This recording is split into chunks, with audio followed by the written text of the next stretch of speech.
Well, welcome back to another edition of Ozark Unplugged. This is our Ozark Chamber podcast where we're having real conversations with Ozark leaders, just diving into more than just about what's going on in Ozark. This is more about the person themselves. And our guest this week is the one and only Mayor Don Currence. He stopped by and we talked about all kinds of range of topics, from the days he spent as a Southern Baptist leader, a church leader way down in, I guess, Southern Louisiana, and then moving to Missouri, his life as mayor, some things that are going on in Ozark. I think you're really going to enjoy it. But before we get there, let's go over a few quick announcements. There's some things that are happening here at the Ozark Chamber. Well, first of all, Thursday, July 17th, our women's networking group will once again be meeting. It's Sisterhood in Success. They got some great guest speakers, including local Dr. Cindy Baker. It is going to be at the Ozark Innovation Center from 11 to 1. Tickets are on sale now. Just go to ozarkchamber.com.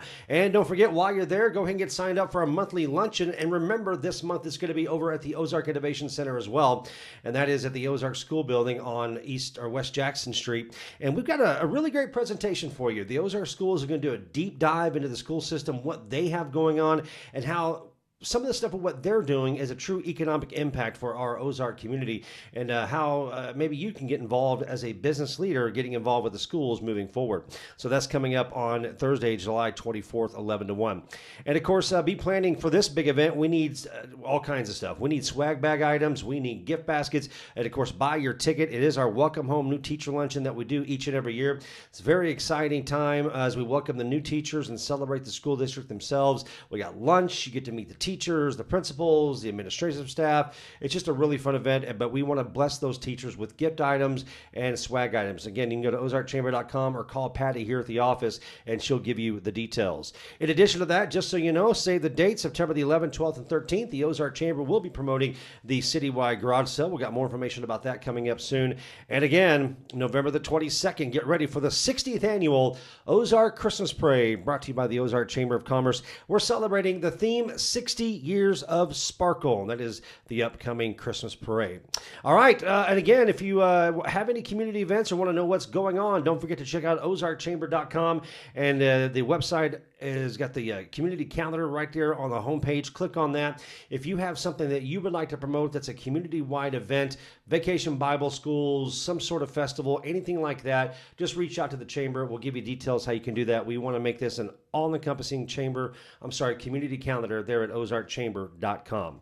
And of course, this podcast, if you're joining them, make sure you subscribe to either Apple Podcasts, YouTube Podcasts. We're on Spotify, Amazon Music, and iHeart. So all these podcasts you can find on all those different channels, and you can subscribe and make sure that you don't miss an episode of Ozark Unplugged. Well, let's get into it. So again, our guest this week is none other than the one and only Mayor Don Currence. Welcome to another edition of Ozark Unplugged. Real conversation with Ozark leaders, brought to you by the Ozark Chamber of Commerce. Streaming on all your favorite podcast networks. Please like and subscribe. Well, I am excited today welcoming the mayor of Ozark to the latest edition of Ozark Unplugged, a little podcast, Mayor. We're trying to bring some leaders to in our community and around our community, business leaders, faith leaders. We've had stories about Buff Lamb. We've got nonprofit stories we're going to bring, all kinds of stuff, but really just kind of really want to know more about the mayor. I was just talking to you as you came in today. You guys have been doing Vacation Bible School over there at First Baptist Church, and how much you love that. You were saying you're not the youth pastor anymore, the kids pastor, but you still just have this passion for VBS. Tell me about that. Well, I mean, I've first been a pastor my whole life since I was, I've been pastoring since I was 21. Right. So, I mean, this is who I am. I'm a pastor first. I'm mayor second. And I've been children's pastor many years. Say husband somewhere. And husband, yes, yes. Sorry, I was thinking about those two items. But yes, but I mean, I just think about many years I've been children's pastor. Mm-hmm. And I just know how important Vacation Bible School is in the life of a child, children's camp, things like that, mission trips for students and things like that. And I've always been involved in the summer with all that my whole life. And so even though I'm not the children's pastor now, I just know it's very important, and I want to be able to give back to that, because it's like this. It takes many volunteers to make it work. I think last year we had about 480. And so we have 480 students. Yes. Wow. And so when you have that many kids, that many classes, you need adults and all. And that, to me, that's just the least I can do to help out with what we do for that week. Huh. So let's go back up a little. You say you became a pastor at 21. Yeah. You haven't been at Ozark your entire life. Where'd you start out at? Well, I've been here now 33 years. Mm-hmm. And my first church, I went Southwest Baptist University and got my degree in church music, education, art. Then Southern Baptist Convention, we have 6 seminaries where you get your master's and doctorate work. Right. And I chose to went down to New Orleans, and that's where I got my church music and education degree. And while I was at seminary, I was part-time at Coteau Baptist Church, which is south of New Orleans. It's in Houma. Wow. I mean, we're down, you're talking about down, if you go about another 45 minutes, you're down Grand Isle. I mean, you're at the end of the road. That's it. And I mean, this is very much Cajun country. I had to learn how to pronounce like Thibodeau, Ponchalua. I mean, I just had to learn how to pronounce all these names because they're Cajun. My church members' names were Cajun. And I was there part-time. After I graduated from the seminary, I was there about another year and a half. Then I went to Bayou Vista, which is in Morgan City, which is south of Baton Rouge. I was there 5 years. And then I went up, came back to Missouri. My mom didn't think I was going to come back to Missouri because my hometown is Eldon by Lake of the Ozarks. And I went to First Baptist Church of Houston, Missouri in Texas County. Yeah. Again, this is Texas County. It was so funny. We get phone calls all the time. People want First Baptist Church of Houston, Texas. And we say, sorry, you got the wrong Houston. Hey, we get calls. I'm sure City Hall does too. Oh, yeah. We get calls for Alabama and Arkansas all the time. All the time. Hey, there's a festival. The Crawdad Festival is happening this weekend. How do we get a booth? I go, is this Ozark, Alabama? Because this is Ozark, Missouri. We're up here by Springfield. We get Lake of the Ozarks, too. Oh, yes. We get Lake of the Ozark phone calls. So it's safe to say that you were a true Southern Baptist preacher, right? Yes, I mean, that's the typical Southern Baptist teacher or preacher till you get up here in Houston. Or in Texas County. So how long were you the lead pastor in Houston? No, I was the associate pastor. Oh, okay. And I was there again about 5 years. Mm-hmm. And then I came here. When I came here, I was basically administration, children, and preschool and office. I was about everything. Mm-hmm. Then as the church continued to grow, then certain positions was divided up to other people, which it needed to be. Because, I mean, it just... more responsibility and things like that. Right. So, I mean, basically, though, most of the time I've been here the administrative pastor because that's my gifts, that's my wheelhouse and everything, and that I do. Because, I mean, as church, I mean, our annual budget is about $2 million. And so, therefore, we still got HR to deal with, employment, insurance, I mean, taxes, everything, business has to do. We have to do the same thing because we have employees and everything. Of course, we're a nonprofit. But still, I mean, it's a business. It has to be run correctly. Yeah, my brother's a pastor down in Oklahoma, Sand Springs. It's about the size of probably First Baptist. And it's a business every day. Yeah, it's a faith-based business, right? So it is different, of course. But, I mean, it is still, you've got to take care of employees. You're going to have good employees. You're going to have not so good employees. Yep. You're going to have challenges and from whatever laws come out and for employee laws and minimum wage, whatever that looks like, you guys have to address that. People don't always think that. They think everything is just really super simple at a church. But you have a big mission. You're just talking about one of the things you guys do each and every year at First Baptist is head down to Guatemala. Yes. And you're heading next week. What do you do down there? Well, it's called Salt and Light Ministry, and we've been with them now. This will be my 4th trip. I think this is about the 5th year that we've been with this ministry. Now, they have churches throughout the area where we are located. And what they did 3 years ago, what I love is Santa Maria is our church now. We go to the same church every time. We know the pastor, we know the people, we know the kids, we develop relationships. And like a project we're doing right now, we're finishing is they outgrown their church. And so they're landlocked. So what we've done is since last year on each trip, we built the new church over the old church. Okay. So therefore, on this trip, we're going to finish then the new church. The September trip, they're going to actually then tear down the old church. Okay. But we have two builders in our church, Tim Swinkie, who builds big homes in Springfield. He designed everything, got it all worked out. And so, I mean, like last trip I was on last year, they needed a kitchen. 2 years ago, their children's ministry is really growing, but they had no place for them. And so we built a children's building for them. So again, we get to know the people and the pastor and all that. That's what I really like. As beforehand, we was at a different church every time. So what's been the most impactful thing that you've taken away from that experience? It's something that you just went, oh my goodness gracious, I can't believe God blessed us this way, or this happened, or something that just stirred your heart. We as Americans are too spoiled. We have too much. We think we have to have this, and this to be happy. You go there, you go in and think, hey, I'm going to go be a blessing to these people. Oh, forget that. These people are a blessing to us. They have so little, but they're happy. I mean, 2 years ago on a trip, we was building a house. We kept hearing we thought was water going down the hillside behind us. No, it was kids who got 2-liter bottles, and they were sliding down the hill on these flat bottles, just having the best time. I mean, and it's just simple things like that. And they're so appreciative. I mean, we always have a dedication after we build our homes. Usually we do like 8 to 10. This time, because we're finishing the church, we're going to do 4. But people will thank us, say, thank you for my palace. It's a shed. It's a metal shed. It's a roof, has a window and a door, concrete flooring and all, but from what they've been used to. And another thing that got me on my first trip was Operation Christmas Child. This is something that Franklin Graham oversees. And they send millions of these shoe boxes every year overseas to all over the world. And it's for younger preschoolers, younger children, older children, boy and girl. And like my church, we'll be packing about 2,000 this year. Well, once a child receives this in a third world country, that's all they get. They don't get another one. And I remember being in homes, and I remember Shulon. What's inside the box? It's toys. It can be toys, socks. I mean, it has to be everything's got to fit inside a shoebox. Wow. But I mean, it's be some clothing, a small stuffed animal. Again, based on if a boy or girl, and younger, older, is accordingly. And they treasure this. I mean, they said they tell us you don't understand. This is all they have, and they treasure it. One thing I do with my 6th grade class on Wednesday, we do Operation Christmas Child. We're going to pack probably about 50 shoe boxes that we're going over in October. I give them a shoe box. I said, go home tonight. If all your earthly possessions that you have can only fit in the shoebox, what would it be? Make them think, Yeah. I said, what do you see in the box sometimes? Oh. Did they bring it back? And you No. They bring it back. We talk about it. Right. I mean, of course, sometimes they do the church stuff. They put their Bible and things like that in there. I had one girl. It was something her grandmother gave her. It was fragile. I thought, oh, please don't break it. But she said, my grandma gave that to me. I treasure this. She got it. Yeah. The other kids was putting, socks and different things. Some get it and some don't. But that's just kids and everything. But I just try to help them understand. Because one thing we do after we pack the shoe boxes, we pray, because God knows where these are going. Pray for the kids who could be receiving these. Also, we're not allowed to put anything religious.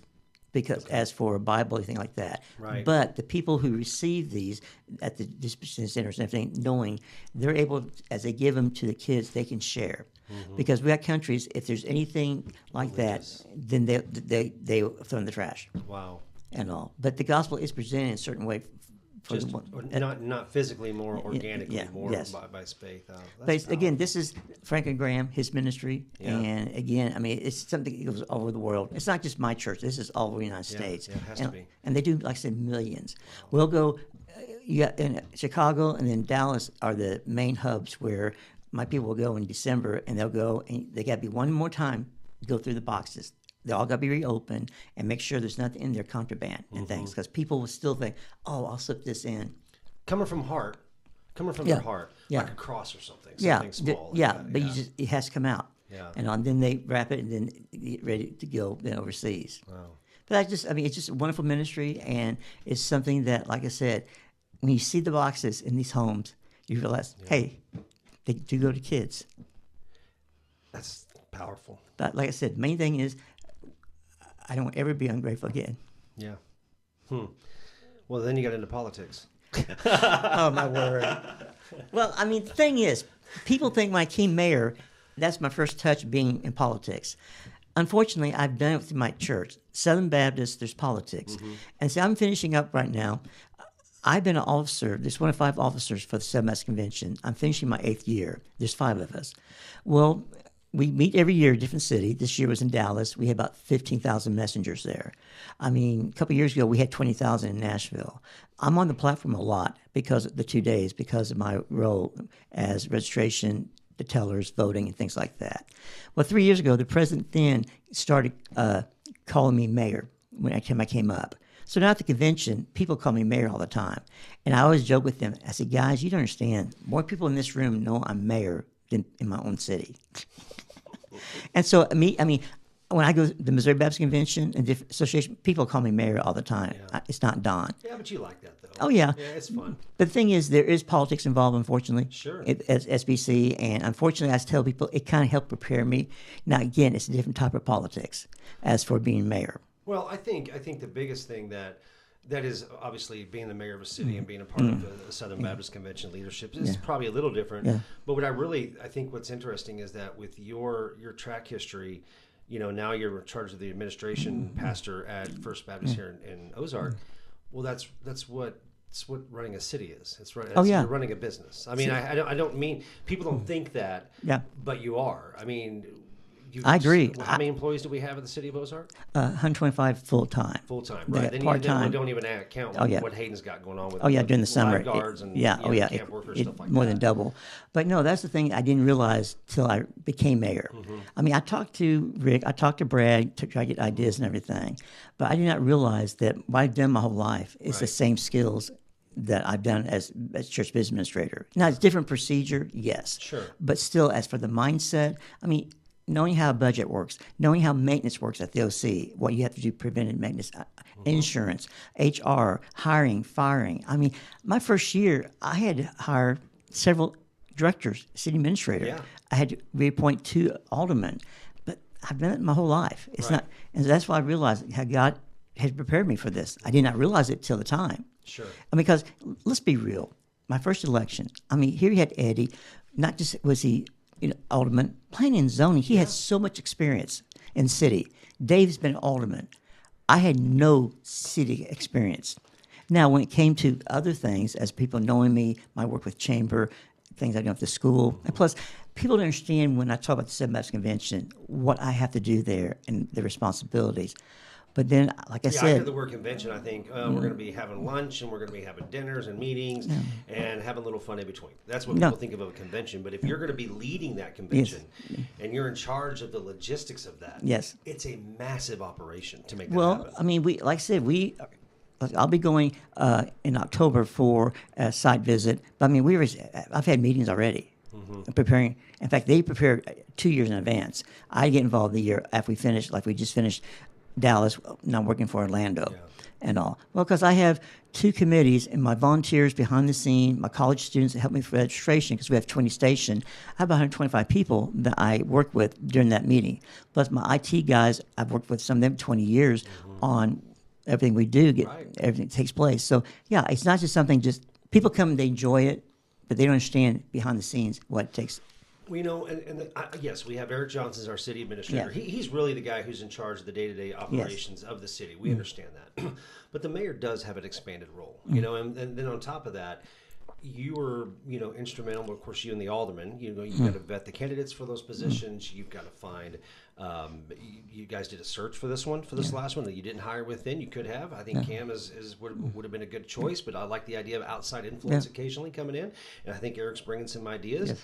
But with your experience, you're able to help figure out who that next candidate's going to be, present that to the alderman for a choice, and now we got Eric Johnson. So just like Maria Nider. I mean, when Jennifer asked me to transfer to Arkansas, I said, "Well, can't you commute?" I mean, that was a joke, but I mean, God opened the door for us to have Maria, and then Ben, who was hired at the same time. We had 2 strong candidates. Yeah.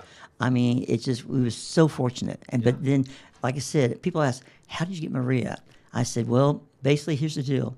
She wants to spend more time with her family, and she wants to have dinner with them. She wants to go to their sporting events, and being the position they put her in at night, she said, I don't want 4 years from now saying I miss all this time with my family." So I really respect her for that. Right. No, and I get to work with her a lot. Yeah. Her and I are doing a lot of things together. We do the parade. Oh, yeah. Right. We do the side with the broadcast. She's going to help me a little bit more now that we've gotten our relationships, a year into it now, a little over a year since she's been here and I've been here. We've got big plans with the State of the Community address that we're going to do different this year. That's going to be more interactive and more just not a bunch of people talking, and we're going to get her more engaged in that. Of course, she helps me with the parade. We do the live broadcast of that, and it is nice to have that type of relationship with the communications director, because the chamber and the city and the schools really, but all three. And Dan is their communication director there. Of course, I work well with him. I get to work with all these talented people that you guys go get and find, right? Yes, and then I get to work with them, which is great, and make great things and fun things happen for the Ozark community. Yeah. What got me was, I've always watched Maria on KY3 because I watch KY3. And what got me was, you see her personality on TV is her personality. Yeah. But I just love what she brings to the table, her thinking. She's a very good critical thinker and all, like I said. So since you became the mayor, what do you think has been the biggest surprise about the role? Because I can remember when I became a city councilman at one point in my life, you know, that you're right. There's some ahas going, holy cow, I didn't realize this is really how it is. I have a feeling that's the way it is whenever, now it wasn't for Trump this last time, but when the new president gets in office and they go, okay, Mr. Obama, congratulations, you won. Now come over here for a minute. And here's why we're not shutting down Guantanamo Bay. And here's why we can't do any of those campaign promises. And you find out things that you didn't really know. What was been the biggest surprise for you? Well, I mean, of course, the first time when I ran for mayor, my friends all said I was crazy and all. But then see, when I ran the second time, knowing now what I'm getting myself into, they said, we know you're crazy. But the thing is, you know, it's just, first of all, I had to learn the process and everything. But my biggest thing is learning who you can trust. Yeah. Because unfortunately, some people have agendas, and then I was not upfront with you. And also I've learned you've got to get the backstory. There's always two sides, if not sometimes three sides. Because when people talk to you, especially when we have citizens who has concerns, you know, people always, I'm used to this in church. Church has been the same way. They present themselves, you know, in a good light. They don't always tell you all, well, things that really took place. And then I got to go to the city and find out, okay, what's going on here? Why is this person has this concern? And get both sides and then try to do what best is, you know, for that and all. But that's the biggest thing. Is always there's a backstory here and what's going on and why. Yeah. And I think the other thing too is that people, they don't really realize how everything really does work. You know? No, they don't know the process. I love it whenever we make these social media posts like the Ozark Marketplace out here, right? Well, we don't need another McDonald's. We don't need another whatever. Oh, yes. And the truth is that there is no, in city politics, there's very clear-cut rules and guidelines, right? I mean, you can't just say, well, no, we don't want another McDonald's because I'm the mayor of Ozark or I'm an alderman or whatever. Right now. No, I'm sorry. You're buying the lot from an individual. They have certain restrictions, which was what they have. They're following all the current permit processes that we have. It's not an illegal business. Nope. So guess what? They can build whatever the heck they want to build up there. And that's the truth. The people just don't understand that.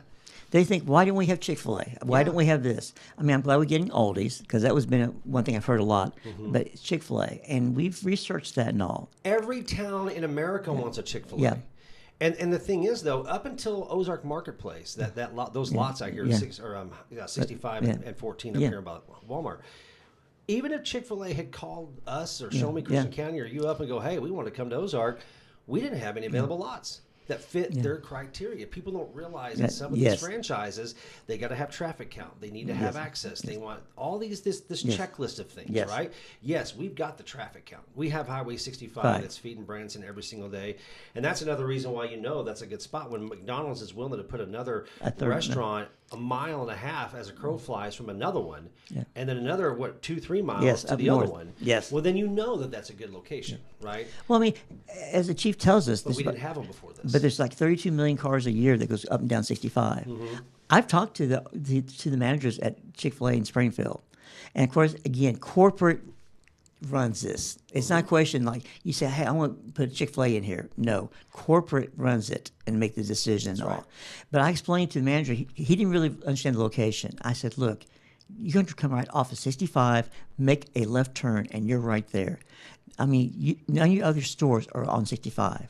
Yeah, they got one. On 65? Yeah, it's that one right off of we're in Branson. Oh, yeah, Branson. Highway 76. Yes. So, I mean, you're coming right off of 65. But this one I said is right off of 65. Right. Then when you get further. But anyway, basically, again, corporate. But he said he's going to talk to them. So, I mean, Brad is working on sit-down restaurants. It's all we can do. I mean, he's trying to get but also they got all these rules about how far they'll put another one. The great thing is we are so blessed to be 10 miles from Springfield. But it's a flip of a coin, though. Yeah. It's also a negative because, you're only 10 miles from Springfield, and we got our stores here. We don't want to dip into them. Well, restaurants. You take the CC 65 exit. So we've got Culver sitting up there. We have Prima's. As a matter of fact, I just had lunch at Prima's today, working with a new member and a guy trying to start his business. But anyway, you've got all those restaurants up there. You know, a lot of that's not even feeding the tourists. The only ones that's really feeding the tourist up there is the Signal gas station in Lambert's, right? Oh, yeah, Lambert's. B29s, that gets a lot of out-of-state traffic, too.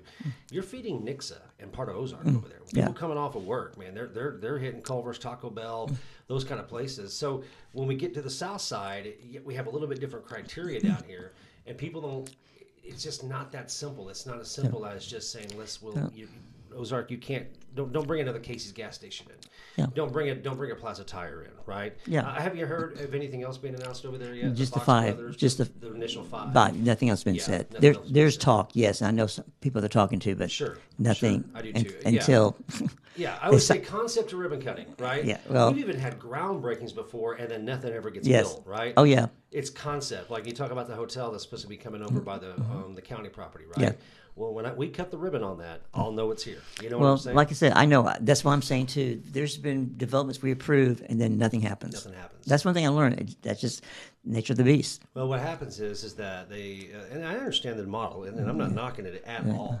They go out, they get some concept art done, right? And say, a good example is this is at 65 and 60. I think they've had the sign up there on the side of the house. Yes. It's been up there like 20 years. Oh, yeah, I know right? what you're talking about. Oh, yes. and it was going to be this massive, big development thing, and they got news coverage on it, everything, and then they never found the money. And, or maybe the city wasn't able to give them the incentives, right? That they wanted. People don't really understand. We don't have a lot we can give them, Yeah. right? We can do a little tax abatement. We can do a little blighting, but you can't just say, well, here's a bunch of money, come build something. It doesn't work like that, does it, Mayor? There's some people who wish we would do that. Yeah. Yes, but that's not reality. And of course, also, you're talking about North Ozark. I know Ozark is one city, but we're 2 cities in that North Ozark people. That's why when they put in the McDonald's up there and Taco Bell, they said it did not impact the revenue for the one Midtown at all. Because my church members live in North Ozark. And that's another thing. That's why 75% of your working population drives every day to Springfield. That's why South Springfield Independence Center is so strong. You know what, though, Don? I've been studying a little bit there. I've been studying something a little bit. We got a lot of people that are traveling from Springfield that come into work in Ozark now, too. Yes. It's going both ways. I think that number shifted a little bit after COVID. I think that we saw either at-home, stay-at-home workers, right? And then in addition to that, we saw people kind of branching out. I was just at one of the banks here and doing some chamber business just Friday. And she goes, I don't live here. I live in Springfield. She didn't know the zip code, right? She didn't have it memorized like we have it internalized, right? Yeah. So it was just interesting. I think we do have a lot of that crossover traffic. I think we do. And I do know this for a fact that, coming down 65, when you talk to Huey Magoo's, I talked to the owners and they were considering putting in a Huey Magoo's, and they may still. They bought one of the lots over there where that new Oakstar Bank is in Nixa, right? Right, yes, and so I knew they're that. kicking around the idea of what they want to do with that, whether they want to develop that into a different type of property, something else. Right. And she said, though, but so much of our traffic is coming from Nixa as they're coming off 65 that we don't want to impact. We want to make sure that when we do this, it's not going to impact our numbers in the Ozark store. So, hey, we'll take Nixa's tax money, right? Yeah. Tell that to Jared next time you I know I've seen mayor of Nixa. I know I've seen 2 now in Springfield, Huey Magoo's. Yeah, but that's why they haven't went forward yet. Yeah. I knew about the property. He told me about the property over there in Nixa, but No, we do have a lot of good stuff going on in Ozark. We really do. Yeah. I mean, and people, the school district's doing a fantastic job. We're trying to do a good job through the chamber, but we do have some fun stuff. I think we're going to do the groundbreaking on the Chadwick Trail Thursday at 10 o'clock. Yeah, we're going to and hopefully get that bridge started. Do you know what has Jeremy told you an estimated? It's going to be early 26 where it's actually completed. Before the first person can walk across. Yes. Yeah. But he said early 26. Yeah. And that funding, let's talk about the funding. Yeah. That came from some grant money, and we had to match a little bit, right? Oh, yes. Did? Oh, always. Tell us about that. Well, usually they're 80-20, where 8% of it would be covered, and we have to do 20% of it. And what happens, though, you have to pay up front all of the money, and then after it's completed, then you'll get back then the 80% that they said they're going to do. Yeah, and they do it. Oh, they do. Oh, yeah, they do. Has to do it. Yeah, but I mean, those are great for us. That's how all these trails we've done, because most of them have been 80-20. That's been all these trails that we've been able to have done. Yeah, I probably get, I wouldn't say one a week, but once every couple of weeks, we get visitors in here we get more visitors than, but about 1 out of every 2 are going, I heard about the trails. I want to, where the trails at, and they found the chamber office, and they don't realize they're just down the hill. But so I think it is something that we should be thankful for here at Ozark. Oh yeah, and of course, once the bridge is finished, then we'll have undirected trails from the park all the way up to past Old World. It'd be 6 miles. Of course, down the road, eventually we want to connect to Greene County. Right. But that's down the road. Everything takes time and money. Yeah. I mean, I just want the Highway 65 project done. It's supposed to be done in November because the Capitol guys, I've talked to them. I've made some groundbreaking with them, and they said, no, it'll be finished in November. I said, why? We have a penalty if we don't. Their contract with MoDOT says that they don't get it done. Yes, and they want to pay the penalty. Of course, also they're doing the project for I-44 too. Yeah. They got 2 big projects they're doing. Hey, we're blessed. Oh, yes. They shut down I-44 this past week. I know. Can you imagine if 65 was shut down? Oh, I don't want to imagine. I don't even think about it. But yeah, they did all that. But I mean, no. And of course, when they had moved their asphalt and rock and everything locations, they hired like 26 new employees and everything at Capitol. I mean, I realize that's county, but still, it impacts the city so much. You want to know something I was very proud of when I went to Primus today to have lunch? Is I went up North 65, just went up 65, and guess what I saw? Ozark's finest. Oh yes, because they patrolling. And I'm so thankful. 10 to 4. People are just driving crazy out there. I know. I mean, I am doing the speed limit. Like I had a truck this morning, a semi truck in the left lane, hugging the middle lane because he couldn't. And I 10-foot lanes right now. I had to move over so he wouldn't hit me, and he just zoomed past me. And we saw on Facebook they posted the actual speed. It was 102 miles an hour. Who knows what they're going to find today? But they're not doing the radar thing this time. They're not. They don't have them up on the bridge. I didn't see any guys up on the bridge. They just had several patrol cars that are sitting on Highway 65. So I mean, I don't know what it's like. This, yes. Do I like you have to drive 55? When this is finished, though, it's going to be great. But it'd be silly to have someone get killed because you had go, get someplace 3 minutes sooner. And it's for safety because I mean, those guys are working right there. Right there. I mean, and you got these barriers. I know. But it's going to be great when it's finished. Well, let's see. What else we got going on? Well, we got new air conditioners put in the OC this year, so that's good. Yes. You got the room upgraded, updated. I saw that. We got new carpet in our meeting room now, which is good. Got a new projector, which was huge. Oh, yes. I got to say, man, you got to give credit to Hayden Ponzer, Parks Director over there, for all the different activities they have going on. It's like nonstop over there at our community center. I see it. All across all the parks. Yeah, I'm a member there. I mean, I see what it's like. I mean, on Saturday, I always laugh because you walk in, they have that board there, and they list all the birthday parties. And I'm just going, I cannot believe how many parties they have here and things, and just other events and everything. But they've got something big going on. Let's talk about that. Yeah. So I went through my first meeting the other day with the master planners for the strategic plan, not a master plan. Right. It's a strategic plan. Get that said there right. For the next 5 to 10 years. What was your guys' thoughts on why you wanted to go ahead and do that? Well, basically, hey, you got a plan. You can't stay where you're at, and you need. And plus, therefore, you want good planning, good development. You want people's input. Yeah. And so that's what this plan is going to do. I mean, we had a breakfast session with them. Well, it's not breakfast anymore; it's lunch, and talk about what we as aldermen are thinking. That what are the strength of the Parks and Recreation? Right. What are the weaknesses? What do they work on? And he said we're pretty well consistent on what they're hearing from everyone. I mean, people want more playgrounds. I mean, and plus more money. North Ozark especially. Yes. There's really nothing North Ozark. No. At all. I think the biggest thing that I talked to Hayden about is the economic development or the economic impact that our parks has. It's the same thing with the schools, kind of the same thing with some of the city activities, or even the rodeo that's going to be in town this weekend, right? I mean, that's going to bring dollars in, and our parks department does the same thing. And yes, parks is not self-funded. I wish it were. That would be nice if we had enough revenue from sponsorships and those sort of things coming in that would self-fund the park. We know we have to take general funds and apply it to the Parks Department each and every year, but it's not just that's still kind of the money that they've generated, because when people come in and they're going to come to a at home or homeschool basketball tournament that we get to host because we have a great park system. And when they go out to eat, well, then that generates sales tax revenue, which then comes back. Or when grandma and grandpa want to take out, their little grandbabies to after this Little League game to Sonic to have, get an ice cream cone. Well, then that generates tax revenue, right? So it does kind of go hand in hand. And I don't know that people realize that. Well, yeah, but why do they charge so much for me to go swimming? And why do they charge me so much to go do this, right? Oh, yes, I hear all that. Right, but it kind of goes both ways. It's kind of like an HOA. So I look at it like HOA wants to upgrade their pool. Okay, great. Then you got to raise your homeowners dues, right? Right. Well, if we want all these facilities, if we want to have, I don't know, whatever that next big facility is, whether it's more ballparks or upgraded facilities or improvements to the current OC, that money's got to come from somewhere, right? I mean, it can't just grow on. It doesn't grow on trees. Well, I mean, we spent just $1.2 million just on upgrade on the HVAC system. But it was a 20 or 17-year-old air right? Yes. Yeah. I know. But again, you got to have we have money there to cover that. And therefore, it's not just paying the fees right now, but also have money set aside. So 5 years from now, 10 years from now. Well, I appreciate so much what Hayden did. He had SEP's design command who actually designed the building, and they did assessment for the next 10 years on what is going to be next year needs to be replaced, following year, and what needs, the cost estimate and all that. I appreciate that because equipment doesn't last forever. But this way he has a game plan knowing, okay, in 27 I need this much money budget for this, 28, and all. Yeah. I mean, that's just good thinking. And we got the Miracle Playground coming, or it's here, so we got that now, so that's nice. Yeah.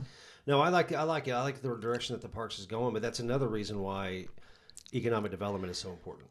And I know that some people want to see the city just stay the way it is, and I respect that. I really do. Yeah. That's their opinion. I understand that. Oh yeah, I hear that. However, if the city, if our the citizens are asking for certain things, they want more trails, more parks, facilities, and people do. They move to Ozark for a quality of life, and part of that quality of life is what we currently have in place, and that continues to have to grow. Well, then we need economic development. We need more commercial lots. We need more commercial development. Unfortunately, we even need more apartments in some cases, right? Once these apartments get full, we have to be able to house our workforce. That's right. How do you feel about that? Well, it's like this. From citizens of Ozark, it's about 50-50. People think, hey, what we're doing is great, development is great, apartments are fine. And the other 50% saying, stay as we are. We're going to lose who we are as Ozark. We're going to lose our character, our culture. And I say, guys, what makes Ozark great is what just took place a couple weeks ago, the duck race. Yeah. Those type of community events. The rodeo this coming weekend. We've got the craft fair coming up, of course, in October. The marketplace we have. We got a parade coming up in November. Yeah, I know the parade. Talking about the lights at Christmas time. Yep. I mean, these are the things. All these, we have such great service organizations, and this is what gives of Ozark who we are, right? And what and all that's not going to go away. Yeah. And so that's important about Ozark. But are we going to develop more? Yes, because people want to live here. They do. I mean, are you going to tell people, sorry, we're shutting down development? No, people want to live here. They want their children to grow up here. They want to go to school here. They do, and I think that's a really important part because there's other sides of that have to keep up too, though. So, and that's some of the argument. I understand that. Well, we need more police force. We got to have more. It's not your budget, but we got to have more fire district coverage, right? So, I mean, it's those kind of things that, well, we want to bring that to you. We want Chick-fil-A here. We want more economic development. We have to have landowners who don't think that the price is worth 6 times its actual value. Right. So we got to release it a little bit. But then there's another big challenge, and that's sewer expansion, right? And people don't realize that. I mean, we've got power, we got water, we can even have fire district coverage, and we can have ambulance district coverage and police.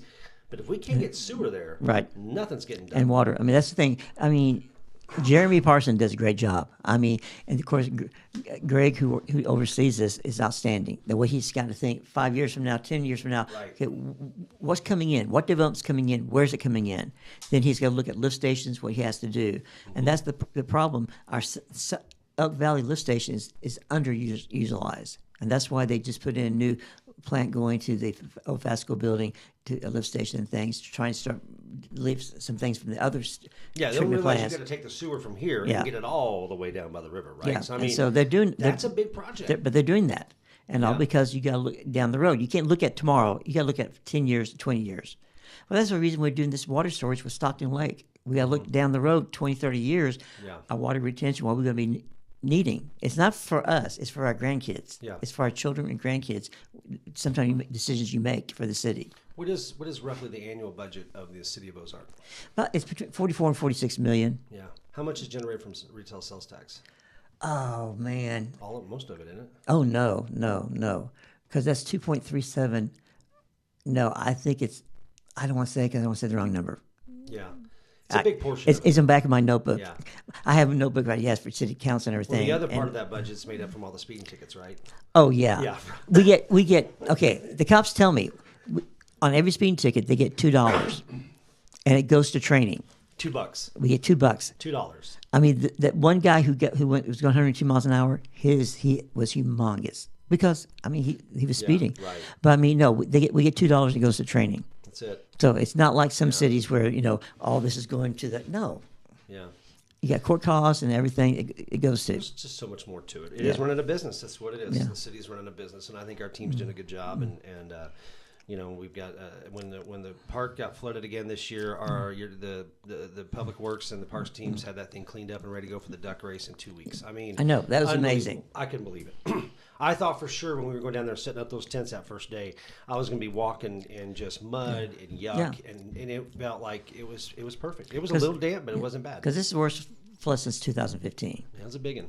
Yeah, it's a big one. Someday, I mean, dude, you saw what happened in Texas. That's terrible. Oh, that's horrible. We don't have any kids camps, but we do have Little League games occasionally down there. Yeah. But that's usually during the day and the night. People can. It's not during the night. When of course, they was playing games. Okay, you finish the game, and then about 10 minutes later, I had church members saying, they said, "Get out now." Yeah. Because it was rising so fast. Yeah, that's crazy, man. But you never know. I mean, I talked to Maria the other day, and I know that we're working on a disaster plan if that bridge ever and Highway 14 ever did get cut out or taken out or something. You know, you've got to think about those things. If we ever did lose 2 bridges by chance, right? And you're shutting off half the city. I mean, well, we have to think about those things. My 33 years here, there was one time when the Finley Bridge over 65, they thought was going to flood. Mm-hmm. Which means at that point, then 65 had to be shut down. Yeah, right. So in 33 years, there was one time they almost shut it down. Yeah. All right, so Don, when you're not being the mayor, not being over at Vacation Bible School or helping out at the church or maybe heading down to Guatemala to build houses, what do you and your wife like to do? What's something fun you guys do? What's a hobby? Do you have any little pastimes that you enjoy? Yeah. Well, I mean, based on our time and everything, like we like to go to movies, and do things like that. And what's the best movie you've seen so far this summer? Oh man, well I haven't been. I wanted to go. How to Train Your Dragon. Oh, was it good? I liked it, and of course that was the Sunday afternoon when we had the torrent rain showers. Yeah. I mean, my phone was blowing up with all these warnings. I left the movie and you couldn't see outside. The rain was coming down so hard, and all. So yeah, big bowl of popcorn. No, I don't do. No. That's too many calories. Too many calories. It's like this. I exercise every day except for Sunday, and it's not just exercising; it's what you put in your body. So it's a choice. So things like that I don't do because it's so easy to gain weight. Yeah. It's a pain to get rid of it. I know it sure is. All right, I got to talk about this, and we don't have any pictures here on our thing or anything, but. How I know the story, but tell us again how this I spotted the mayor thing got started with the Ozark Fire guys, and now it seems like everybody's making a social media post and getting a selfie with you. How'd that come about? It's the fire department. I love it because I trained at the OC, and when they would come in, they would just say, "It's the mayor." They screamed out, "It's the mayor," and they come take selfies with me. And then in public, if I was at Walmart or anything, they would do selfies with me. Well, then Ryan Rush, who's from my church, he's on my safety team, decided to create a Facebook posting, "I spotted the mayor." And so from there, people, again, when they see me, they take a selfie and they put it on. And I had people at the Sebastian convention take selfies and put on that. That's awesome. So it's just, hey, you know what? It's good fun. It's positive, and Yeah, positive social media. It's rare these days. You get a few So I don't have no complaints over that. It's just fun, and all. But the thing is, because of the fire guys now, I used to go to OC, and no one didn't know me my first couple of years. Mm-hmm. It's very different now since my second term. I mean, Walmart. I mean, people, Apple Market, people when they say, "Hey, hi, Mayor," usually one thing, but people call me Don, who I do not know. So I know I'm more recognizable now. Because of that, which is fine. Of it. Well, it comes good and bad. Yeah, right. That's good and bad. And again, I've known Eddie for a long time. Know Dave Snyder, like what he does, and they went up against you this last term, and the city of Ozark came out and said, "Nope, we like who we got." Yeah. So I mean, it is what it is, and those guys retain their seats, and they're still able to give back to their community, which is great. And I think they make great, they bring good values to our alderman meetings, and I mean, they're fighting for they're fighting for their wards, right? Yeah, I mean, that's what they're after. They bring a different mindset, which that's why I like. I mean, people think I had to appoint 2 aldermen my first year, and they thought I picked yes men. I said, "Are you kidding? They both have voted on things that I was for and they was against." In fact, Chris Aiken, actually, we had development coming in that he was opposed to. It was by his house. I mean, he was opposed to it and came to council meeting and all. But yet, when we had people apply for it, he was one of the several applicants, and I just liked his mindset. I like how he thought and everything. Because I look at Are you open-minded? Are you a good thinker? Do you love the city? Do you not have agenda? And he met my qualifications. Yeah. And so people are going, but I know that's okay. Right. You want people who are bringing to the table and support, like you said, their ward people. Yeah. Well, Mayor, I've enjoyed talking to you. I know you got a busy day. You got Bible school going on. That's in the mornings, though, right Yes. now, right? Okay. Right. You guys are doing VBS, and that's all this week. Yes. So it's too late to get your kid in for that, probably, right? Oh, no, you come tomorrow. Oh, okay, yeah. Oh, no. Come the next day, yeah. First Baptist Church, 9 a.m. at 1400 West Jackson Street. Yeah. It's kindergarten through sixth graders. And you tell me they're not just doing arts and crafts and silly games. You got them doing actual projects. Well, the sixth graders. Oh, sixth graders. The sixth they're graders. doing those boxes. Yeah, sixth graders are going to be in 2 weeks, seventh graders. And they don't want to do that type of things now. And so I do service projects with them. We go at least of these tomorrow.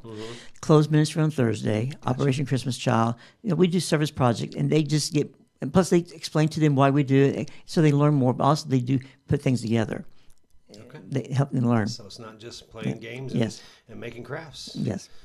Mayor, appreciate it. Okay. Buddy. Hey, thank you for the invite. You, appreciate it. All you're doing for our community. And you got any final thoughts you want to say? No, it's my privilege to be mayor. And like this, I'm planning to run again in 2 more years because there's things going on that I want to be part of. And so I'm saying that right now. But again, we've got a great city. Is that breaking news that we have the official announcement that the mayor is running again in 2 years? I've been saying that from day one. Okay, so sorry, it's not official. I don't think it's been really publicized. Maybe but we breaking news here on Ozark Unplugged today. Well, no, it's obvious you want to continue. Yeah. I think what you're doing is a great job, and we're seeing the fruits of all the hard labor that we're seeing the schools put in right now. Yeah. Your chamber and all of our volunteers and board, we're out there trying to get this thing going in the right direction. And then, of course, we see what's happening with our fire district. We need to support those guys. I will say that. Yeah. I wish that last. I know I'm worried about our fire district. That was a surprise. I'm a little worried about it. But no, because the thing is, everything takes time, and there's some really cool developments going on. Some coming down the pike. I want to be part of. I want to see them all. Yeah, and also putting in, we're also building the foundation right now that continues that growth. Yes. Right, so we're not slowing it down. So, Mayor, you have a good day, buddy. Okay, thanks for being on Ozark Hey, Unplugged. glad to do it. Thank you now.